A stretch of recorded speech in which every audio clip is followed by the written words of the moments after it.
Fasbir bi hukmi rabbik. Rabbin hükmüne sabret. İnsanların çoğu seni dinlemiyor. İnsanların çoğu size icabet etmiyor. İnsanların çoğu size aptal gözüyle mi bakıyor? Deli gözüyle mi bakıyor? Nasıl bakıyorsa baksın. Allah böyle takdir etmiş. Azız biz. Bedel İslamu gariben ve seyaudu garibe kema beda fetuba lil guraba fetuba lil guraba fetuba lil guraba. İslam garip başladığı gibi garipliğe dönecektir. O başladığı zaman İslam 40 kişiydi diyor İslam uleması bu hadisin tefsirinde.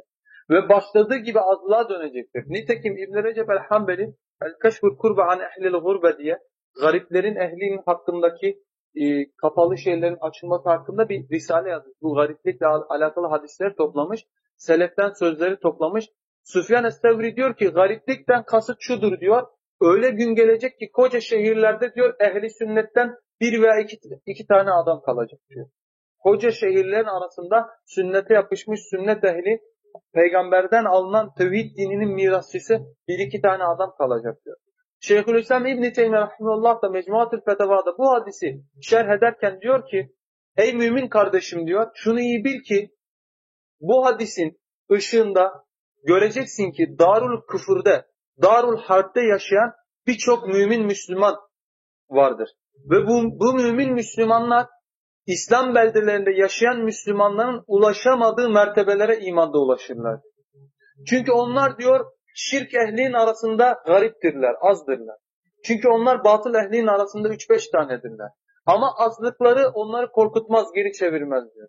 Onların sayılarının az olmaları Rahman'ın diniyle ve Rahman'ın rızasıyla mutlu olmaktan onları alıkoymaz. Onun bilakis diyor, garipliği arttıkça, yalnızlığı hak yolda yürürken ki yalnızlığı arttıkça onun Allah'la olan mutluluğu artar diyor. İşte bu mertebeye diyor ancak böyle bir vakada yaşayan insanlar ulaşabilirler. Başkaları ulaşamazlar. Ama bu dönemlerde tıpkı Hasan-ül Basri'nin dediği gibi hak ehliyle batıl ehli birbirinden ayrılır. Hasan dedi ki fitne yayıldığı zaman, şirk yayıldığı zaman göreceksin kim Allah'a ibadet ediyor, kim tağuta ibadet ediyor. O gün ortaya çıkacak dedi. Ta Hasan bunu sahabeden sonraki Hicri 100. yıllarda söyledi bu sözünü. Allah ona rahmet etsin. 1400 yıl sonranın vakasına ışık tutmuş sözüyle. Fitne yayıldığı zaman yani şirk yayıldığı zaman göreceksin kim Allah'a ibadet ediyor, kim tağuta ibadet ediyor. Ve Allah ayette diyor ki elem tara ilellezine utu nasiben minel kitabi. Kendilerine kitaptan nasip verilenleri görmedin mi? Bak onların yanında ilim var, kitaptan nasip var. Kendileri bazı şeyleri biliyorlar. Yu'minune bi'cibti ve tağut. Tağuta ve cipte iman ediyorlar. Bugün nice insan var oturup konuştun mu diyorlar ki biz de biliyoruz cipti tağutu. Biz de biliyoruz şirki küfrü. Biz de biliyoruz bu anlattıklarını. Ama bir bakıyorsun ki o biliyoruz dediklerini ibadet ediyor. Çünkü onlardan önceki bunların selefleri, kafir selefleri de aynısını söylemişti. Allah'ın bu ayetinde ifade ettiği gibi kendilerine ilimden nasip verilenler yu'minune bi'cibti ve tağut. O ilmi amele dökmedikleri, Allah'tan korkmadıkları için tağuta ve cipte iman eder hale geldiler. Bugün de maalesef Müslümanların garipliği budur. Yoksa halkın arasına baktığımız zaman yok gibi bir şeyiz zaten. Orada gariplik bile belki söz konusu olmaz. Ama halkın arasında Allah'a yol tutturmuş, Allah'a gitmek için uğraşan, din gibi derdi olan, okuyup araştıran insanlar arasında biz garibiz. Onlar arasında tevhide yapışan, sünnete yapışan az bir topluluğu. Allah bu hal üzere bizi öldürsün. Tevhid ve sünnet üzere öldürsün. Allah Azze ve Celle'nin bu gibi vakalarda bizi böyle garip kılması bize bir ikramıdır aslında. Allah'la mutlu olmanın yolunu aramanın aslında bir vesilesidir. Tabi hak güneş gibidir. Körler güneşi göremezler. Görmek isteyen insanların da Allah kalbini hakka karşı açar. اَفَمَنْ شَرَحَ اللّٰهُ صَدْرَهُ لِلْاِسْلَامِ فَهُوَ عَلَى نُورٍ مِّنْ رَبِّهِ فَوَيْلٌ لِلَّذ۪ينَ قَاسِيَتْ قُلُوبُهُمْ مِنْ ذِكْرِ اللّٰهِ.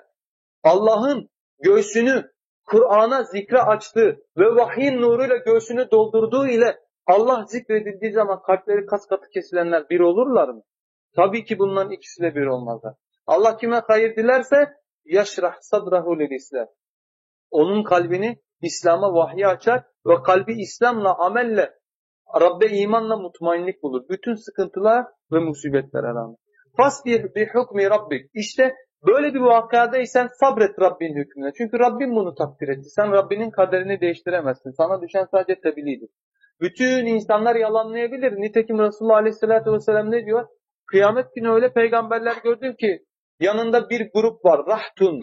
9-10 kişi denen bir isim veya 10 kişiden daha fazla.